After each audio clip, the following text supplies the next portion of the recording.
अगर हम इंपॉर्टेंस की बात करें तो इंपॉर्टेंस में पहला इंपॉर्टेंस बोला गया है spreading of risk. Primary function of insurance is risk bearing. जो प्राइमरी फंक्शन होता है इंश्योरेंस का वो रिस्क को बेयर करना होता है। The policy holder pays premium into a common pool out of which those who suffer loss are compensated by insurance company.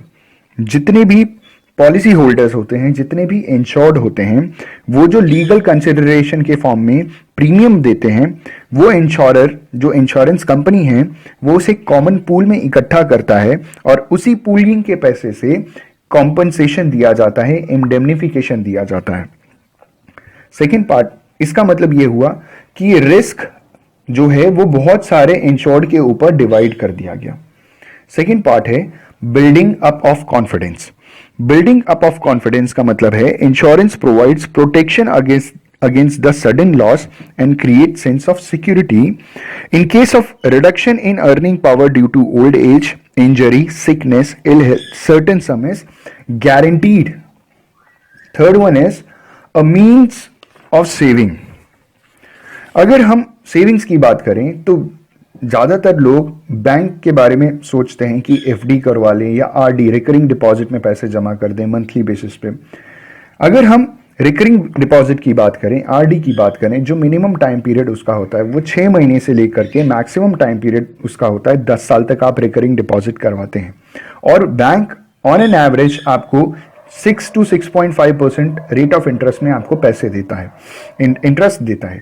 लेकिन अगर हम इंश्योरेंस बिजनेस की बात करें तो इंश्योरेंस में अगर हमने 10 साल का इंश्योरेंस करा लिया और उतने ही अमाउंट का पैसा अगर हम रिकरिंग डिपॉजिट की जगह इंश्योरेंस कंपनी में पे करने लगे, मतलब इन्वेस्ट करने लगे, तो यहाँ एक सेंस ऑफ सिक्योरिटी है, सेंस ऑफ सेफ्टी है। ऊपर से जो आपको रेट ऑफ रिटर्न मिलेगा वो लगभग डबल होकर के मिलेगा। तो ये एक बहुत अच्छा मीन्स ऑफ सेविंग है। दूसरा इसमें बेनिफिट ये मिलता है कि इनकम टैक्स जो है उसमें आपको बहुत सारे डिडक्शंस मिल जाते हैं, एग्जेम्पशंस मिल जाते हैं अगर आपने इंश्योरेंस में इन्वेस्टमेंट किया है तो। Fourth part is investment of fund. अब यहां पे ये क्वेश्चन अराइज ये होता है कि इंश्योरेंस कंपनी पेमेंट कहां से करती है। इंश्योरेंस कंपनी के पास हर दिन लाखों करोड़ों रुपए एज अ प्रीमियम इकट्ठा होता है, लीगल कंसिडरेशन इकट्ठा होता है। इंश्योरेंस कंपनीज लोन देती है सेंट्रल गवर्नमेंट को, स्टेट गवर्नमेंट को, इवन जनरल पब्लिक को। अगर हम एलआईसी की बात करें, life insurance corporation of India की बात करें, तो आप एलआईसी से होम लोन ले सकते हैं, पर्सनल लोन ले सकते हैं, किसी भी तरीके का आप लोन ले सकते हैं।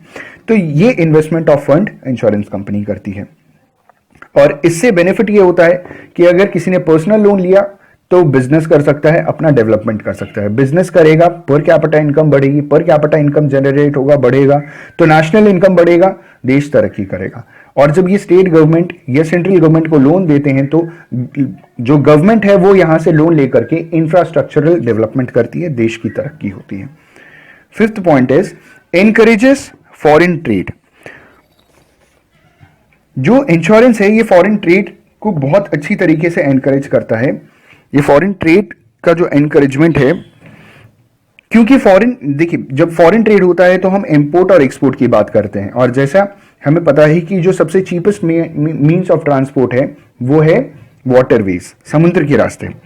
समुद्र में होने वाली बहुत सारी घटनाएं जिसे हम पेरिल्स कहते हैं उसका इंश्योरेंस होता है। जैसे सिंकिंग ऑफ शिप हो गया, समुद्र में जहाज का डूबना हो गया, जैसे समुद्र की जहाज में आग लग गया, जैसे जेटिसन हो गया, जैसे बैरेट्रे हो गया। जेटिसन के बारे में बताया था कि अगर समुद्र का पानी जहाज में आ जाए, किसी रीजन से तूफान के चक्कर में अगर वो पानी भर गया समुद्र के जहाज में, तो समुद्र के जहाज को हल्का करने के लिए जो कंटेनर्स होते हैं, जो कंसाइनमेंट्स होते हैं, उनको समुद्र में जबरदस्ती डंप कर दिया जाता है ताकि समुद्र का जो जहाज है, जो वेसल है, जो हल है, वो हल्का हो जाए। उस हल की सेफ्टी सिक्योरिटी के लिए ऐसा किया जाता है। इसमें बहुत सारा लॉस होता है, इसका इंश्योरेंस होता है। बैरेट्रे जानबूझ करके नुकसान पहुंचाया गया, उसका इंश्योरेंस होता है। कई बार शिप के मेंबर्स जानबूझ करके शिप में कुछ नुकसान पहुंचाते हैं, न्यूसेंस क्रिएट करते हैं, उन सारी चीजों का इंश्योरेंस होता है। ये बिजनेसमैन के लिए फायदेमंद है। बिजनेसमैन को कोई लॉस नहीं होता, इंश्योरेंस कंपनी इंश्योरेंस करती है और इंडेमनिफाई करती है अगर कोई लॉस हुआ। Sixth point is helpful in competition. Helpful in competition में बोल सकते हैं it provide sense of security for businessman, क्योंकि अगर हम एक्सपोर्ट की बात करें तो एक्सपोर्ट का इंश्योरेंस होता है, गोडाउन का इंश्योरेंस होता है, इवन बैड डेब्ट्स का इंश्योरेंस होता है, क्रेडिट का इंश्योरेंस होता है, बर्गलरी का इंश्योरेंस होता है। तो ये जितने भी तरीके के बिजनेस से एसोसिएटेड रिस्क हैं वो उन सारी चीजों का इंश्योरेंस कंपनी इंश्योरेंस करती है, जिसका बेनिफिट एक बिजनेसमैन को मिलता है और बिजनेसमैन एक हेल्दी कंपटीशन कर सकता है। Seventh point is helpful in spreading education. जो इंश्योरेंस कंपनीज होती हैं they usually educate people, posters बना करके लोगों को एजुकेट करते हैं, एग्जीबिशंस देख कर लगा करके लोगों को एजुकेट करते हैं, फिल्म्स बना करके लोगों को एजुकेट करते हैं।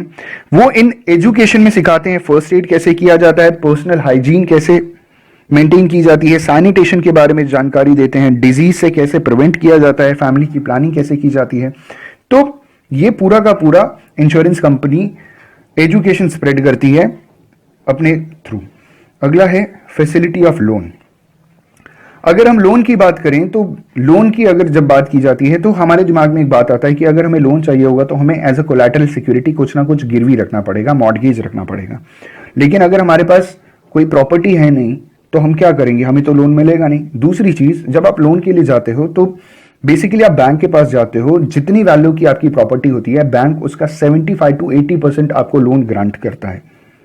अगर हम इंश्योरेंस कंपनी की बात करें, आपके पास लाइफ इंश्योरेंस की पॉलिसी है और मान लीजिए आपका जो लाइफ इंश्योरेंस का पॉलिसी है उसमें जो आपने प्रीमियम भरा है 10 लाख रुपए, अब तक आपने प्रीमियम जमा कर दिया, उसकी वैल्यू 10 लाख रुपए। अब आपको अगर लोन चाहिए होगा तो आपको अपनी सिर्फ पॉलिसी गिरवी रखनी पड़ेगी, कोई और प्रॉपर्टी गिरवी नहीं रखनी पड़ेगी। और वो भी अगर आप गिरवी रखेंगे, मॉर्गेज करेंगे तो इंश्योरेंस कंपनी के पास करेंगे, इंश्योरेंस कंपनी उसका 85 to 90% मतलब 8.5 लाख से 9 लाख रुपए के आसपास आपको लोन ग्रांट कर देगा। तो ये बहुत अच्छी फैसिलिटी देती है insurance company. 9th point is solves social problem. Social problem is used to solve the financial problems of unemployment, old age, disability, death, and Medicare for the aged. Third party insurance होता है इसमें motor vehicle के लिए, और workman compensation insurance भी होता है industrial accidents के विक्टिम्स के लिए। तो जब इंसान की जो अर्निंग कैपेसिटी है वो कम हो जाती है किसी भी रीजन से, तो इंश्योरेंस कंपनी एक लमसम अमाउंट पे करती है।